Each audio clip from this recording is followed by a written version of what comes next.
बिस्मिल्लाहिर्रहमानिर्रहीम। अस्सलामुअलैकुम। आप देख रहे हैं डीडीपी एनालिटिका। आज हम डिस्कस करेंगे एक बड़ी खबर।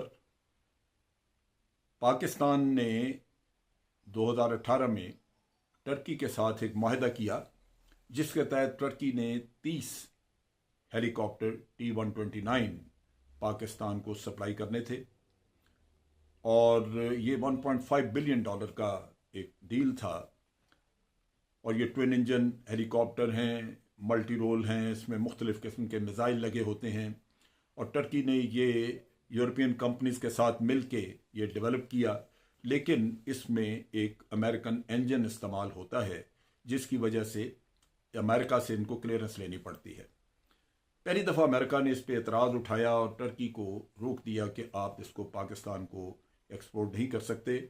ये बात हुई पिछले साल यानी 2020 में। अब ख्याल ये था कि पाकिस्तान को इजाज़त मिल जाएगी, टर्की को इजाज़त मिल जाएगी और ये एक्सपोर्ट हो सकेगा। लेकिन हुआ ये कि ये अब आके इस साल फिर फरवरी में टर्की की कोशिशें नाकाम हुई। टर्की ने वहाँ पे एक फर्म हायर की थी लॉबिंग के लिए। उन्होंने भी बड़ी कोशिश की लेकिन बिल आखिर पेंटागन ने लाइसेंस देने से इनकार कर दिया। लाइसेंस तो मौजूद है टर्की के पास लेकिन थर्ड कंट्री को देने से उन्होंने इनकार कर दिया और पाबंदी लगा दी कि आप ये आगे नहीं दे सकते। चुनाचे आज डील जो है वो तकरीबन ख़त्म हुआ पड़ा है। टर्की एक ब्रादर मुल्क है जिससे ताल्लुकात दोस्ती बहुत है और बहुत ही गहरे ताल्लुकात हैं, एक दूसरे के साथ तावन भी बहुत है। तो पाकिस्तान की ये बड़ी खुशी थी कि एक अच्छी मशीन और एक अच्छे अपने दोस्त मुल्क के साथ कारोबार हो और वहाँ से ले ली जाए। बहरहाल पाकिस्तान आज भी इंटरेस्टेड है कि ये हेलीकॉप्टर मिले, लेकिन लगता ये है कि अमेरिकन पाबंदी की वजह से टर्की के लिए ये मुमकिन नहीं होगा कि वो पाकिस्तान को एक्सपोर्ट कर सके। अब टर्की के साथ ये क्यों हुआ? टर्की ने अमेरिकन ख्वाहिशात के खिलाफ रशिया से S-400 मिसाइल खरीदे। अब ये मिसाइल जो हैं ये भारत भी खरीद रहा है, चाइना ने भी खरीदे। पहले तो रशिया के ऊपर यूक्रेन की जंग की वजह से पाबंदियां लगा दी गई और फिर उन पाबंदियों के साथ ये भी बाकी भी लोगों से, ममालिक से कह दिया गया कि रशिया से कारोबार न करें। और जब टर्की ने ये डील किया तो टर्की को भी मना किया गया, लेकिन टर्की ने S-400 missile air defence system जो है उसको वसूल कर लिया और टर्की के ऊपर पाबंदियां लगा दी गई। अब टर्की कहना यह है कि अमेरिका के अपने पास पैट्रियट मिसाइल सिस्टम है, डिफेंस सिस्टम, हमने वो मांगा, अमेरिका ने वो नहीं दिया। उसके साथ शराइत और जो आम सेल के लिए जिस तरह फैसिलिटी ऑफर करनी चाहिए वो टर्की को नहीं की गई। लिहाजा टर्की मजबूर था कि उसने अपने एयर डिफेंस सिस्टम को अपग्रेड करना है, लिहाजा उसको मजबूरन रशिया के पास जाना पड़ा। लेकिन अमेरिका एक ऐसा मुल्क है जो अपनी मर्जी का मालिक है। अब यही S-400 इंडिया ले रहा है, लेकिन अमेरिका इंडिया के ऊपर कोई पाबंदियां आयद नहीं कर रहा। उसकी बुनियादी वजह यही है कि ये असूली फैसले नहीं होते, ये मफादात की बुनियाद में है। आज अगर अमेरिका को टर्की के साथ कोई ऐसा काम पड़ जाए जहां टर्की की जरूरत है और टर्की के अलावा कोई और मुल्क उसको हल न कर सके वहां पे, तो ये पाबंदियां भी खत्म हो जाएंगी, क्योंकि ये सारी मुनाफकत और अपने मफादात का खेल है।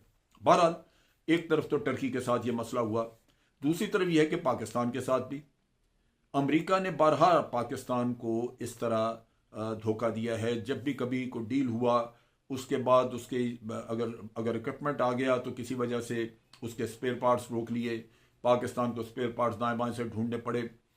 अभी ये 1989 की बात है कि पाकिस्तान ने 28 F-16 का एक सौदा किया हुआ था अमेरिका के साथ और अचानक अमेरिका ने देने से इनकार कर दिया। वो प्रेसलर अमेंडमेंट आ गई जिसकी वजह से वो मामला रुक गया और फिर पाकिस्तान कोशिश करता रहा कि किसी न किसी तरह वो पैसा वापस मिले। तो ना अमेरिका पैसा वापस देता था ना जहाज़, और बल्कि ये जहाज़ जो बने हुए थे इनको जहां स्टोरेज की भी पाकिस्तान से स्टोरेज के भी पैसे वसूल कर रहे थे कि जहाज देने भी नहीं, लेकिन जहां जिस जगह पे स्टोरेज है रखे हुए हैं उसके भी आप पैसे दें। तो पाकिस्तान को एक बहुत बड़ा मसला रहा, लेकिन बाद में मेरा ख्याल है 93 में या 94 में यह मसला हल हुआ इस तरह कि इस पैसे के बदले में गंदम दी गई। तो ये आप देख लीजिए कि अमेरिका का रवैया क्या। अब ये रिसेंटली 2016 में भी ये वाकया हुआ कि पाकिस्तान को 8 F-16 देने थे, लेकिन वहां पे भारत ने बड़ी लॉबिंग की पाकिस्तान के खिलाफ। वो तो जो भारत तो दुश्मन है उसने करना था, लेकिन हुसैन हक्कानी जो पाकिस्तान का एक अपना पैदा करदा दुश्मन है, वो वहाँ मौजूद, उसने बड़ी लॉबिंग की और बड़ा कांग्रेस में भाग दौड़ करके तो 8 जहाज़ जो पाकिस्तान को मिलने थे वो नहीं मिले। अब ये ओबामा के वक्त की बात है, जब ओबामा वहाँ पे सदर थे, और आखिरी दिनों की बात है। पाकिस्तान को उस वक़्त ये अंदाज़ा हो गया कि ये बड़ी ज़्यादती है कि आप अमेरिका के ऊपर रिलाई करें, अमेरिका के ऊपर इतना भरोसा करें कि अमेरिका के अलावा आपको हथियार देने वाला और कोई मुल्क ना हो, तो फिर कल अमेरिका जब देना बंद करे तो आप किधर जाएंगे। ये चीज़ इसलिए भी ज़्यादा हमें इसने तंग किया कि इन सालों में हमने देखा कि भारत के साथ अमेरिका के ताल्लुकात बहुत गहराई में जा रहे हैं, बहुत बढ़ रहे हैं। और उसमें ख़ास तौर पे पहले एक न्यूक्लियर कॉपरेशन का माहिदा किया, जहां भारत को हर तरह के न्यूक्लियर मटीरियल ख़रीदने की इजाज़त हो गई, जहां से मर्जी लें वो। उसके साथ साथ आप देखिए कि भारत को हर तरह के वेपन्स ऑफर होने शुरू हो गए, वो दूसरे भी मुल्कों से जिससे मर्जी लें। अभी फ्रांस से उन्होंने रफाइल एयरक्राफ्ट का जो किया है सौदा, वो आप देख लीजिए कि वो उनको एक बड़े हाईटेक, ये तकरीबन ये इसको 4.5 जनरेशन क्या इक्विपमेंट कहते हैं, वेपन सिस्टम कहते हैं, ये उनके पास आना शुरू हुआ। तो ये एक ऐसी चीज़ है जो कि पाकिस्तान के लिए काबिल कबूल नहीं थी। लिहाजा पाकिस्तान ने फैसला कर लिया कि वो अपने ज़राए बदलेगा। पाकिस्तान ने चाइना की तरफ देखा, और ये काम बहुत अरसे से हमने अमेरिका पे भरोसा छोड़ के तो चाइना के साथ एक तावन का सिलसिला शुरू कर दिया। हमने पहले भी तावन रखा हुआ था, चाइना की मदद से हमने टैंक डेवलप किया, कुछ रॉकेट लॉन्चर्स और इसी तरह मिसाइल सिस्टम्स भी शुरू में वहाँ पे चाइना के साथ मिलके तो ये डिज़ाइन किए गए और इस्तेमाल किए गए। फिर ड्रोन टेक्नोलॉजी भी, ये चीज़ें हमने चाइना के साथ। और फिर ये एक चीज़ समझ नहीं की है कि चाइना बड़ी जल्दी तरक्की कर रहा है इलेक्ट्रॉनिक्स में ख़ास तौर पर, और हाईटेक वेपन सिस्टम्स में। वो वक्त चला गया जब अमेरिका की 100% अजारादारी थी। उस ज़माने में अमेरिका के अलावा कहीं से भी और सोफिस्टिकेटेड वेपन्स नहीं मिलते थे, लेकिन आज चाइना के पास ये चीज़ें आ रही हैं और वो बड़ा जल्दी जल्दी इसमें अपनी इम्प्रूवमेंट कर रहे हैं। लिहाजा अब ऑप्शन यह है कि पाकिस्तान अमेरिका की तरफ देखना छोड़े और चाइना का जो अपना उनका जहाज़ है, इसका गालिबन इसको Z10 कहते हैं, ME, ये हेलीकॉप्टर जो है वो उनका गनशिप है, उसका मेरा ख्याल है कि अब उसकी वैल्यूएशन वगैरह करके तो उस पर डील किया जाएगा। लेकिन चूंकि 2 साल टर्की के साथ डील में ज़ाया हो गए, तो ये इंडक्शन जो है ये 1-2 साल लेट हो गई। लेकिन बहर सूरत पाकिस्तान जल्दी अब इसको एक्वायर कर लेगा। अब चाइना का आप देख लीजिए कि हमारा तावन चाइना के साथ बहुत बड़ा है। JF-17 थंडर एक उसकी मिसाल है, और ये आज अगर हमने सिर्फ F-16 पे ही भरोसा किया होता और JF-17 डेवलप ना किया होता चाइना के साथ मिलकर, तो आप सोचिए कि हमारी क्या हालत होती।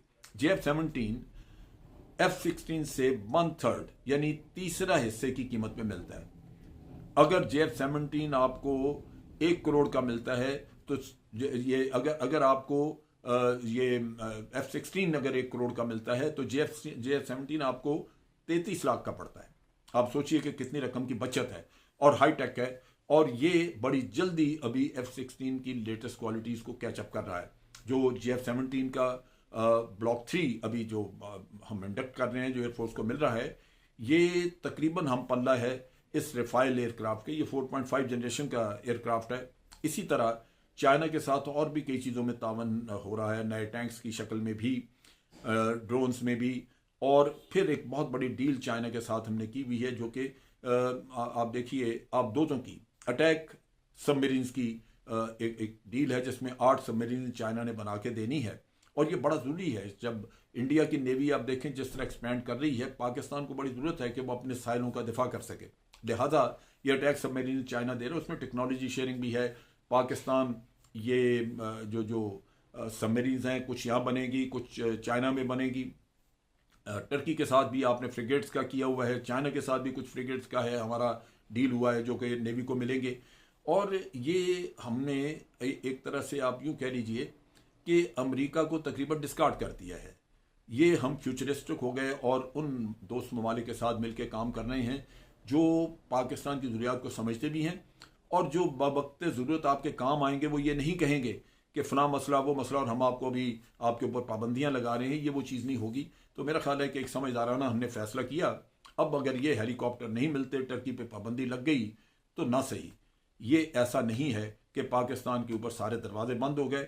इंशाअल्लाह आप इसी के हम पल्ला हेलीकॉप्टर्स, गन शिप जो हैं, जो पाकिस्तान अपने 48 पुराने हेलीकॉप्टर्स को रिप्लेस करना चाहता है, वो आपको मिलेंगे। और इंशाल्लाह चाइना के साथ तावन बढ़ेगा। अमेरिका एक रिलायबल फ्रेंड नहीं है, हमें ये ज़हन में रखना चाहिए। आज के लिए इतना ही। अफवाज पाकिस्तान जिंदाबाद, पाकिस्तान पाइंदाबाद।